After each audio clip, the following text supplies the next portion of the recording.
Les matières premières sont-elles prêtes à flamber de nouveau? Vu la tendance prise par les cours du pétrole, la question peut en effet se poser. Après être quasiment descendu à 26 $ le baril pendant la deuxième quinzaine de janvier, le prix du Brent a brusquement changé de direction et s'est ancré courant mars autour de 40 $. C'est une hausse de 50%. Et le pétrole n'est pas la seule matière première à avoir des velléités de hausse. Le minerai de fer, qui est essentiel à la fabrication de l'acier, a aussi brutalement changé d'orbite début mars.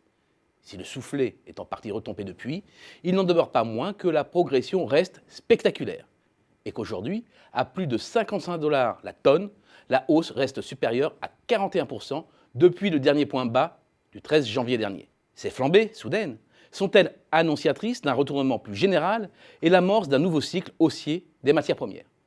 Pas de suspense pour nous Exerfi, non.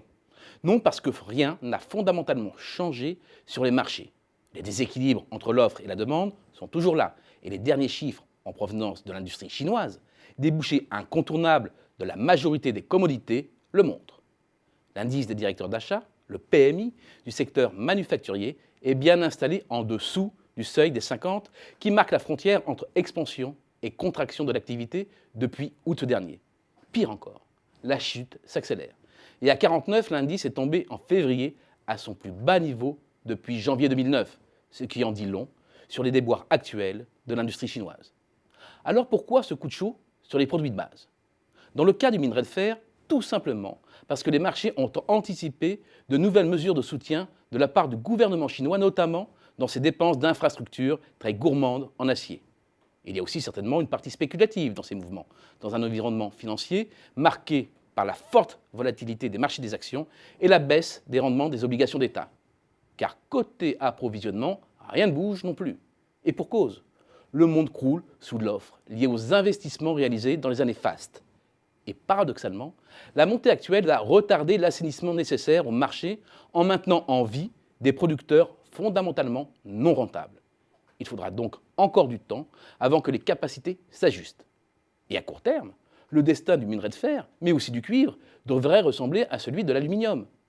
Après avoir grimpé de près de 7,5% sur la deuxième quinzaine de février, le cours s'est retourné, effaçant très vite tous ses gains pour revenir à son niveau du début d'année.